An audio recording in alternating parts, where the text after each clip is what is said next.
What? What? What the hell is this? Harumph. I didn't get a harumph out of that guy. Give the governor harumph. Harumph! You watch your ass.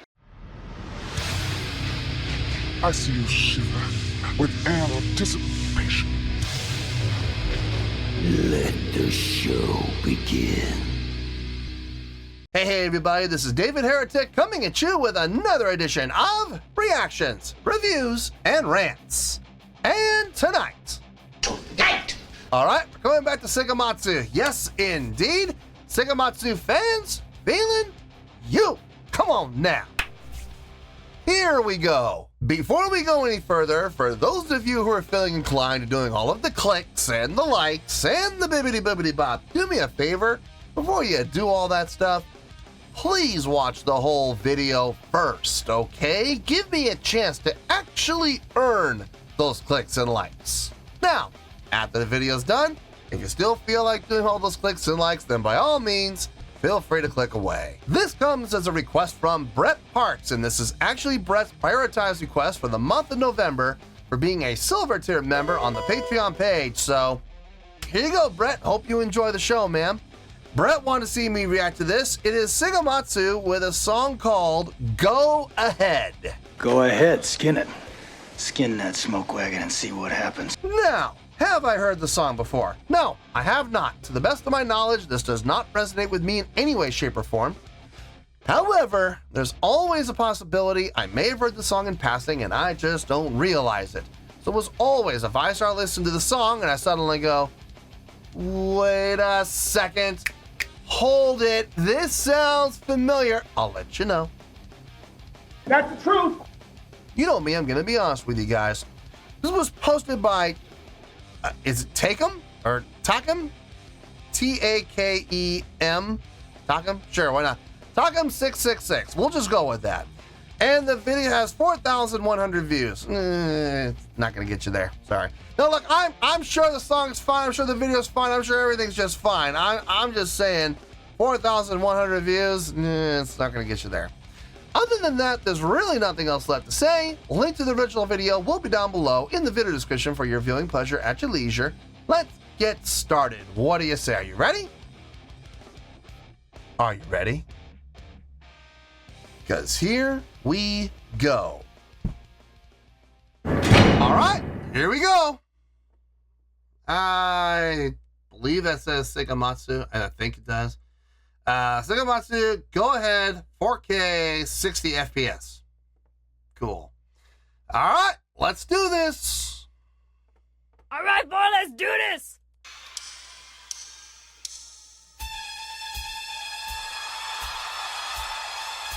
Crowd knows it.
I like that.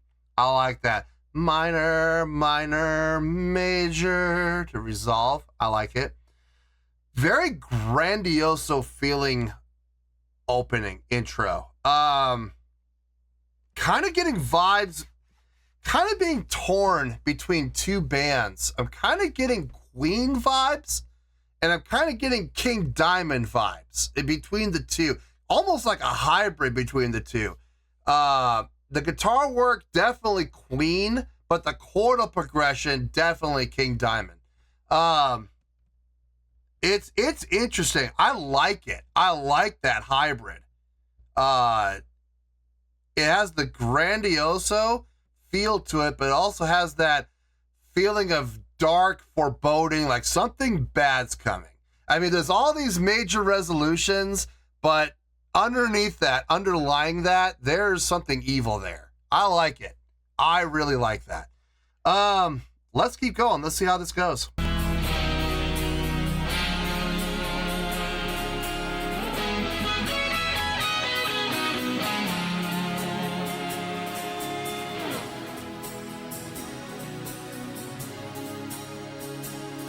I know they got their keyboard player in the background somewhere.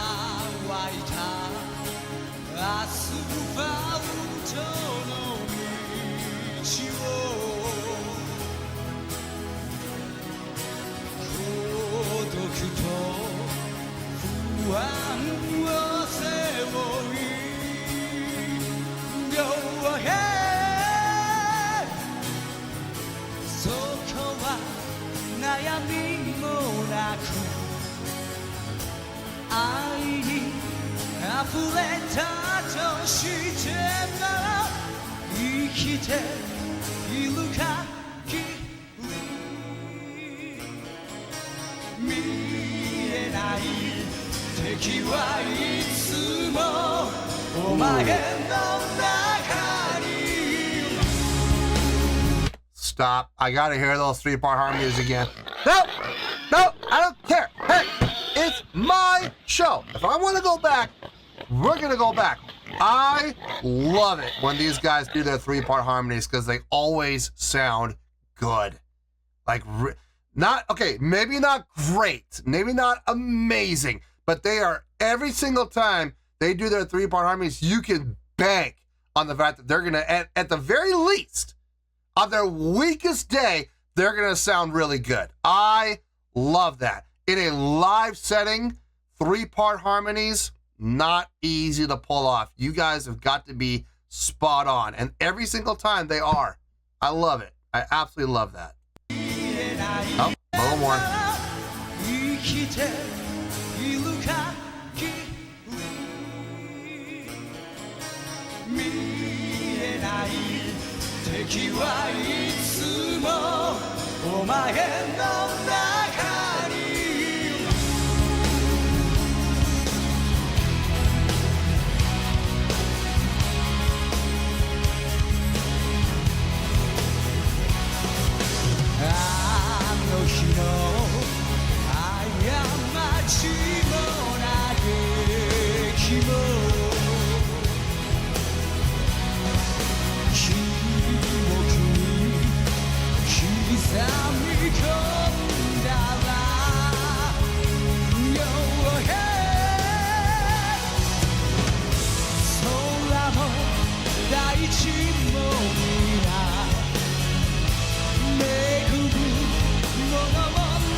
Great mic awareness.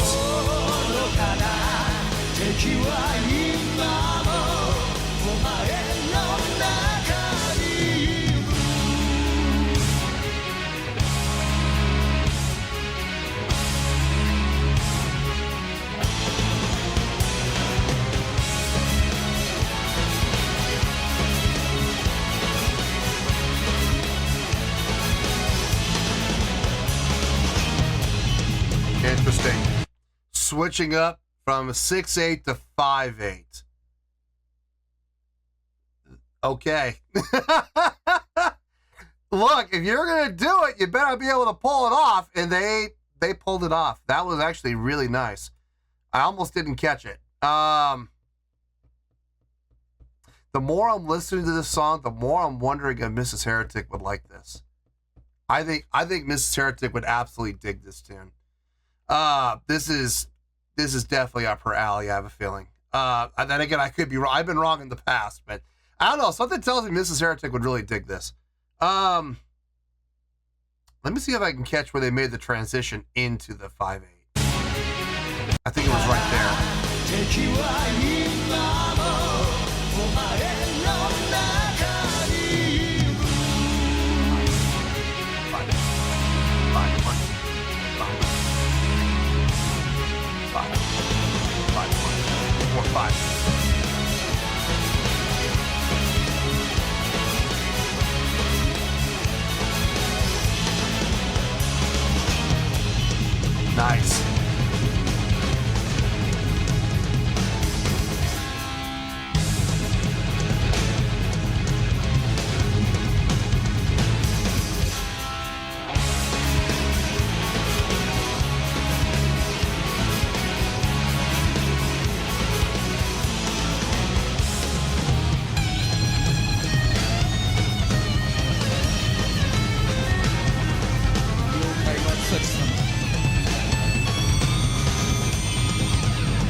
He's got to be doing that on purpose, but boy, does this sound out. What is it? Is he playing like a full step down off of what everybody else is playing?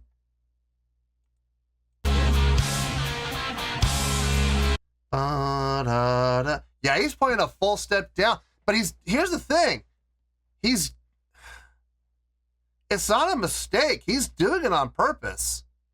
I think he is. You would hear that, right? As a musician, if you're the guitar player and you're playing a full step down from what everybody else is playing, you're gonna hear something's off, right?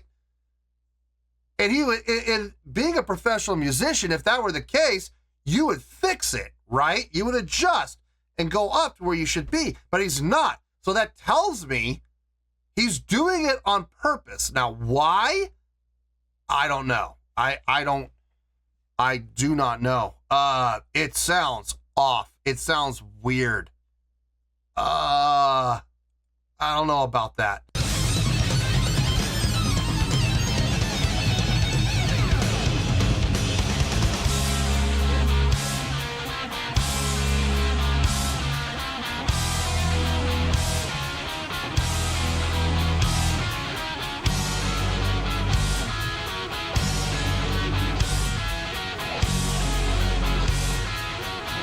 Oh, please tell me he resolves back.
Okay, look, I don't think anything that was played there was a mistake. I don't think anything that was played there was an accident. Everything was done intentionally. Everything was done on purpose. Oh, that is a lot of dissonance. That is a lot of dissonance to internalize all at once. And with no resolution. It never resolved. It was just dissonance to dissonance to dissonance to dissonance to dissonance. And folks, look, I have no problem with dissonance. I have no issue with dissonance whatsoever, as long as it resolves. As long as it resolves after a certain amount of point, at a certain amount of time, it resolves, okay, fine. But when it's just dissonance to dissonance to dissonance to dissonance, I'm not a fan. I'm not a fan. And I gotta be honest with you, folks, I was not a fan of that section. That whole guitar solo section, not a fan. I get it. I understand why. To some extent, I understand why. I would never do it. I tell you that right now. And if I was ever in a band that was doing something that, I would look at them and I would seriously question, why are you doing this? Why are you forcing us into this realm? You know, but it is what it is. But I'm not a fan of that guitar solo section. I'm glad to see we came out of it. I'm glad to see we did finally resolve back to where we were with the minor to the minor to the major again. I like it. The hybrid between the acoustic guitar and the electric guitar, between the two guitar players, I like that. Sounds very good. It sounds very pleasing to the ear. That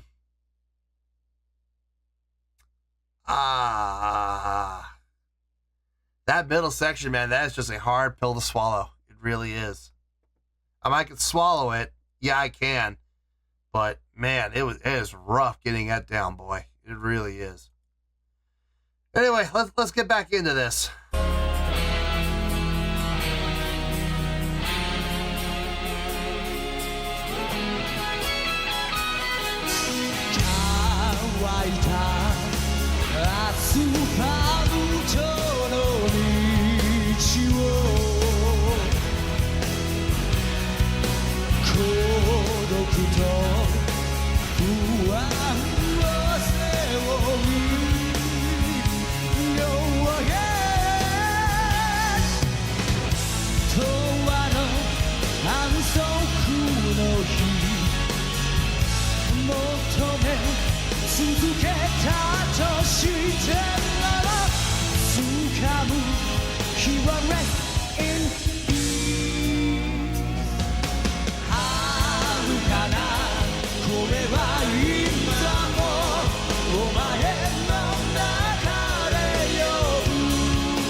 I like that riff. It's so simple, but it's so good.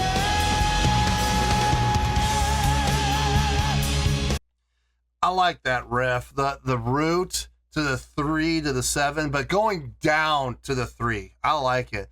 Bound. So here I am on the root, down to the 3, to the 7, to the root again. I like that. God, I like that. I always have. And then in the chorus, the progression they were doing also. The 6 to the 5 to the 6 to the 5 to the 6 to the 7 to the root. I like that too. I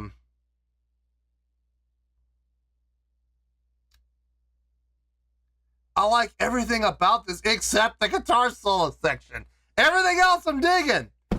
Everything else I'm digging. Just that guitar solo section. Oh, good Lord. Anyway, sorry. I can't let it go. Let's keep going here.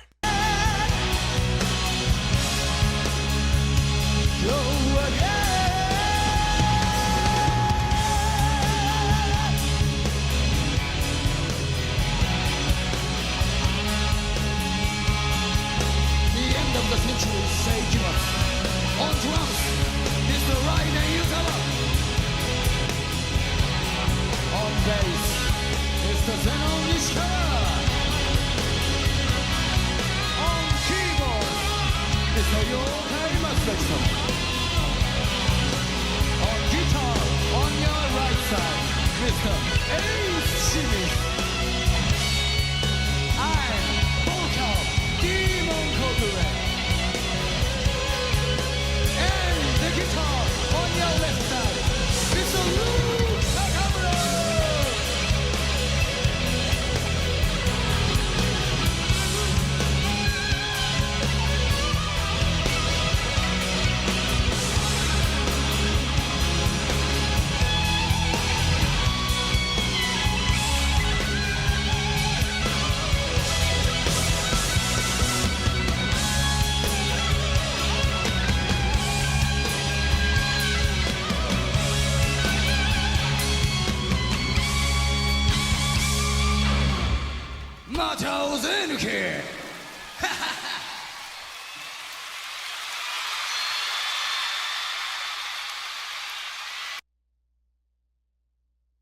I liked everything about it except the guitar solo section.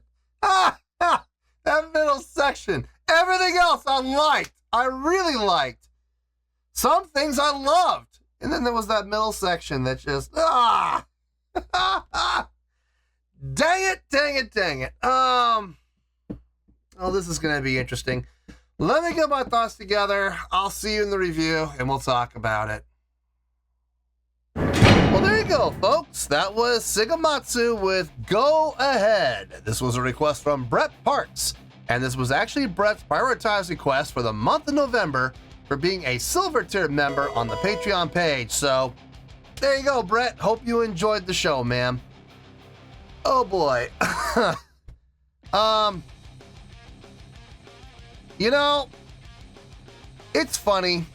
It's funny how just one thing can affect the score. And this is going to go both ways, both as a positive and as a negative. So it's interesting, but you'll see what I'm talking about. I promise. I'm not going to hold anything back. I promise. It's all going to be very clear what I'm talking about. I'm sure everybody pretty already much has an idea of what I'm going to talk about. But then again, maybe not. Maybe not. Let's start off with the score, and we'll go from there. On a scale of 1 to 10, I'm going to give that an 8.1. Yep, 8.1. I feel good about that score. Let me tell you why. Why? Okay, first things first, an 8.1. What does that mean? Well, an 8.1 would translate to a great scale rating. So overall, I think this was a great presentation. It would also get 4 to 5 stars in an A- letter grade. So there you go, an 8.1, great scale rating, 4 to 5 stars, and an A- letter grade. Now, how did I come up with that score? So glad you asked. Okay. Is this my favorite song from Seikima II? I'm going to say no. It's not my favorite. But I will say this. It's up there. I like a lot of things that were happening in this song. They had a lot of things going for it. For starters, we're in D, my favorite key. Love the key of D. Secondly, that 6/8 feel, dominant throughout most of the song. Not the whole song, but pretty dominant through the entire song. Very easy to groove to, very easy to follow along with, giving it that natural laid back feel. It just felt really nice, especially a little bit of a slower tempo. It's very natural to have that 6/8 feel going for it. So right there, we're already off to a good start. The intro. I know I've said in the past, if you're gonna have an elongated intro, there better be a reason behind it, and it better have some sustenance to it. This intro absolutely did. This intro moved you. It kind of gave you a little bit of a preview of things to come without showing its hand completely. There were definitely some hills and valleys within that intro, moving the way that it did, that kind of took you on a little bit of a ride, a little prelude, if you will, to things to come. And I like that. It definitely served purpose. I was kind of getting vibes between Queen and King Diamond intro vibes. Like if you look at Queen songs with their intros and you look at King Diamond songs with his intros, you put them together and you kind of get a hybrid like this. Guitar work, definitely Queen-esque without question. With the guitar harmonies, the melodic lines happening within the guitar, the chordal progression, very much of that Queen style, but at the same time being tempered with the feel and having that sense of ominous of, you know, we're coasting along, yes, but you know, lurking in the shadows in the background, there's something evil there, and you need to brace yourself because it's coming. And that's where the King Diamond vibes definitely come into play. I liked the intro. I really did. I dug that intro. I know it was like almost a minute and a half long, but I don't care. I dug it. They could, to be honest with you, they could have done another 30 seconds on that intro and I would have had no problem with it. After a 2-minute mark, I am going to start looking and go, okay, what else? You know, we can move on now. Intro made its point, but we never got to that point with this. Like I said, we could have gone longer. We could have gone another 30 seconds and I would have been cool with it.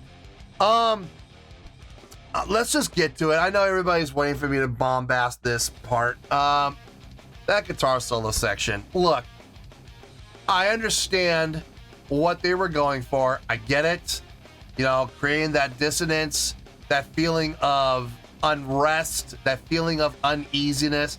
Boy, they created it. They absolutely did. Having the guitar player down a full step the whole time, even during the solo parts, compared to what everybody else was playing, having the guitar player down in C while everybody else was still in D.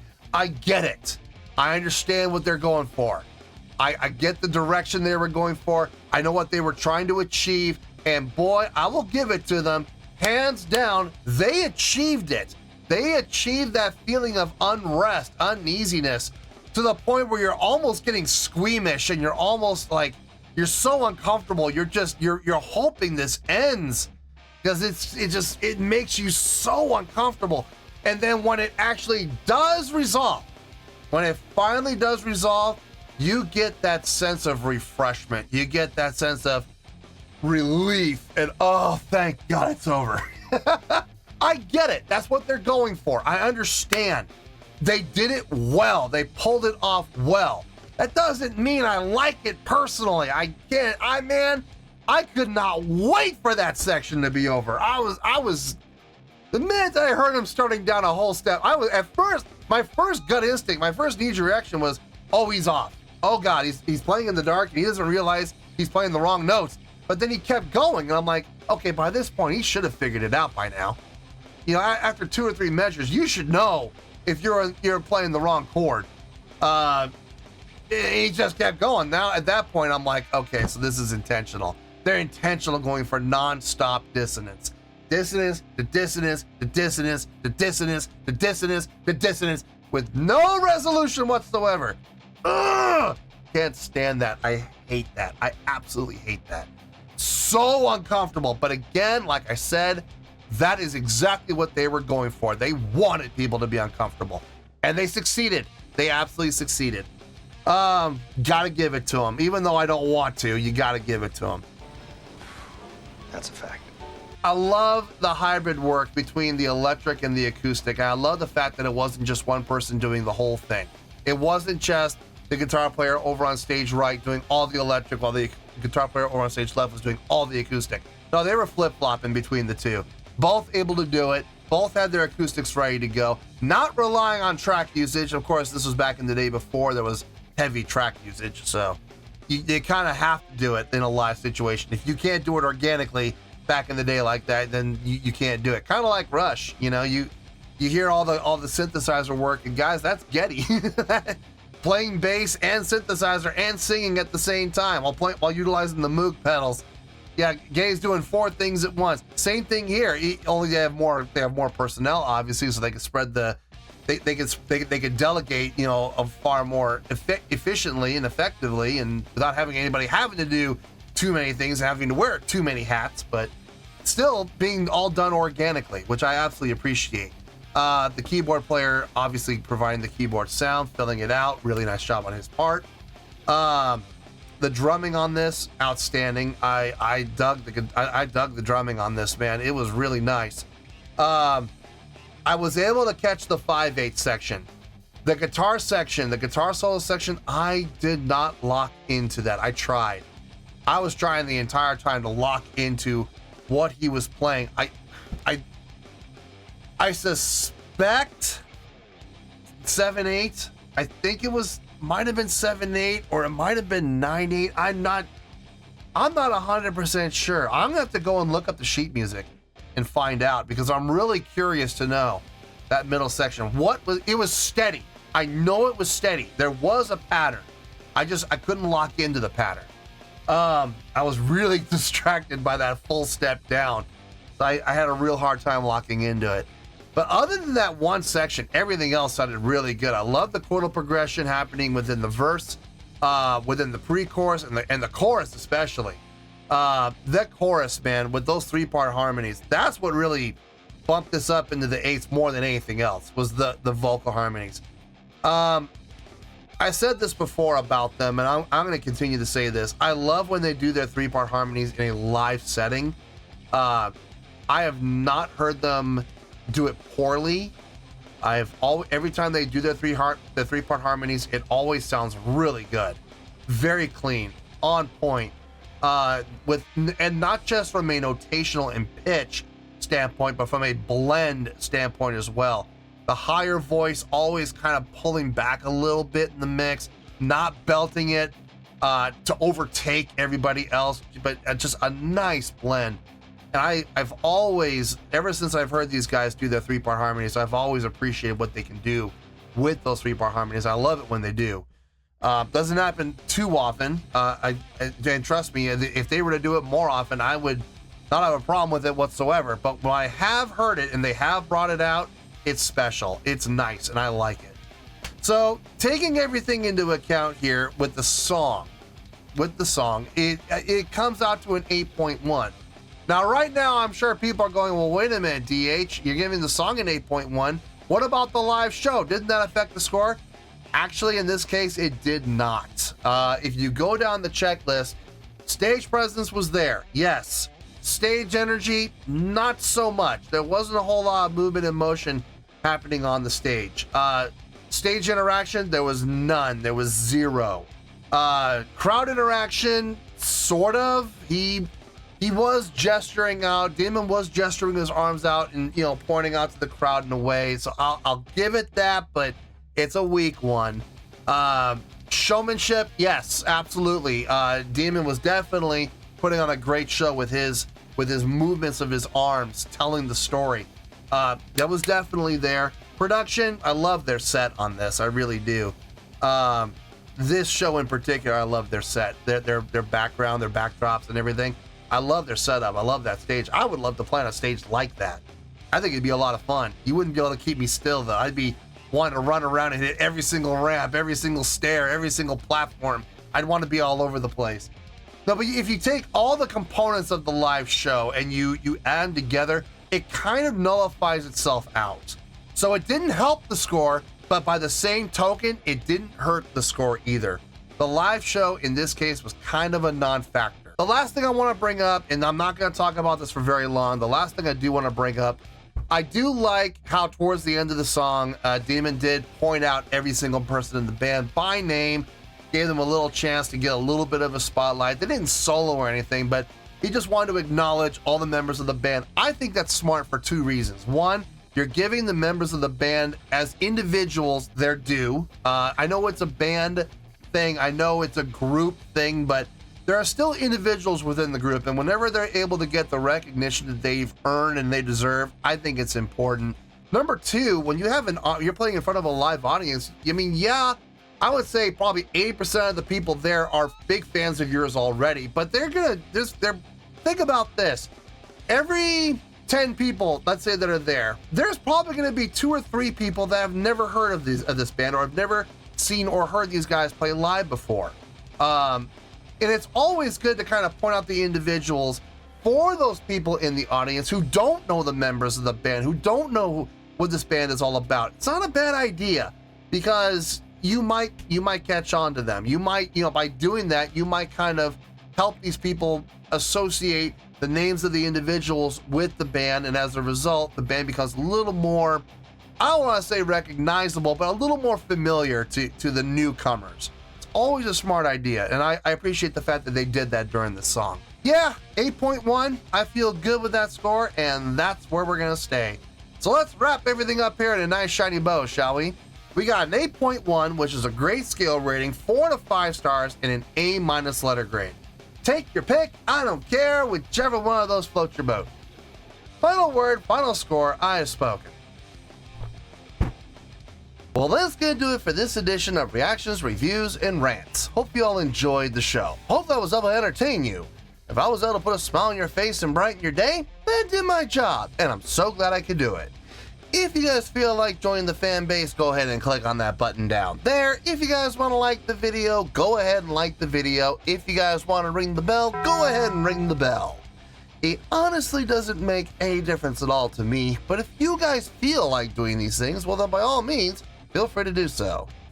Well, that's going to do it for tonight, folks. Thank you very much for watching, and as always, this is David Heretic signing off, reminding you to stay fabulous and support each other.